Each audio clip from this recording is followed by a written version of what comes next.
11:27 9624175018 ઉપર એક ફોન આવ્યો.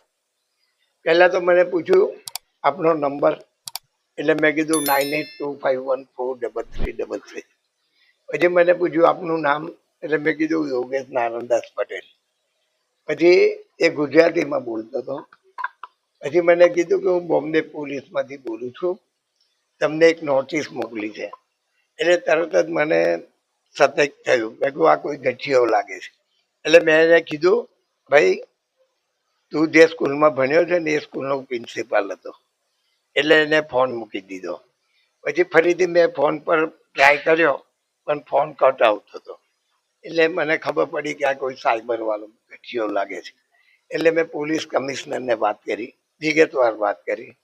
પોલીસ કમિશનરે એસીપી સાયબર ક્રાઇમમાં ફોન કર્યો. એમને એસીપીએ મારી જોડે ફોન પર વાત કરી. મેં વિગતવાર વાત કરી. એમને મને ભરોસો આપ્યો છે કે અમે એને પકડીશું. ત્યાર પછી મેં રાજ્યના ગૃહમંત્રી હર્ષ સંઘવી જોડે વાત કરી. એમને મેં કીધું કે ભાઈ આવા કાર્ડ એક તો શહેરમાં લારીઓ પર વેચાય છે, બીજું તંબુ નાખે છે ને એક ટેબલ લઈને બે એને કાર્ડ આપી દે છે. ઘણા લોકો પાસે પોલીસે ઘણાને પકડ્યા છે. 2 કાર્ડ હોય, 10 કાર્ડ હોય, 50 કાર્ડ હોય, આવા કાર્ડ ઘસીને લોકોને છેતરતા હોય છે. એટલે મેં ગૃહમંત્રી સાથે કીધું કે ભાઈ પહેલાં તો આ કાયદામાં સુધારા કરો. જે બી કાર્ડ જોઈને જોઈતું હોય, જે કંપનીનું કાર્ડ હોય એ કંપનીવાળાએ જ કાર્ડ આપવું જોઈએ. શા માટે એવી રીતે બજારમાં લારીઓ પર આ કાર્ડ વેચાય છે? બીજું 2 જામીન બી હોવા જોઈએ, પાક્કા જામીન, અને એ શહેરના જ હોવા જોઈએ. એની પાસે તમે ફોટા લો, એની ફિંગરપ્રિન્ટ લો, એનું આધાર કાર્ડ લો, બીજા જે બી પુરાવા માંગે હોય એ પુરાવા લો, તો જ આ ક્રાઇમમાં સુધારો થશે. બહારગામથી કોઈ વ્યક્તિ આવી, એને સિમ કાર્ડ જોઈએ છે, ભલે એને સિમ કાર્ડ આપે, પરંતુ એના જામીન તો શહેરના જ હોવા જોઈએ, જે તે વિસ્તારના હોવા જોઈએ.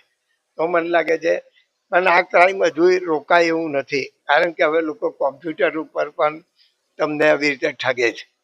લોકોએ સતેજ રહેવું જોઈએ, લોકોએ ગભરાવું ના જોઈએ. જ્યારે તમને ખુદને વિશ્વાસ હોય કે ભાઈ મેં કોઈ ક્રાઇમ નથી કર્યો, પછી તમે ડરો છો કેમ?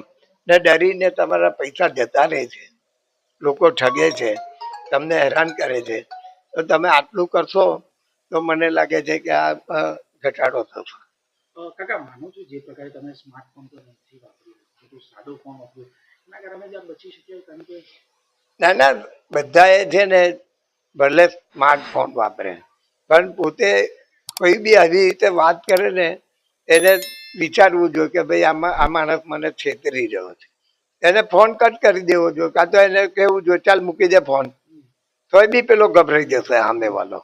એટલે તમે ડેરિંગ બતાવી તો જ સામે વાળો ગભરાય ને. કારણ કે આમાં ડેરિંગ નહીં, આમાં તો મેં તરત જ એને કીધું જવાબ, એને મેં એની વાત જ નહીં સાંભળી આગળ, ખાલી ગુજરાતીમાં બોલ્યો એટલે તરત જ મને મગજમાં આવી ગયું કે આ કોઈ ગઠિયો લાગે છે. એટલે તમે સતે જતા એટલે તમે બચ્યા માનો છો? નાના, પણ મારા ફોનમાંથી તો હું લઈ લે એમ કહું છું. આ ફોનમાં કશું એવું છે નહીં કે એ પકડી શકે મને.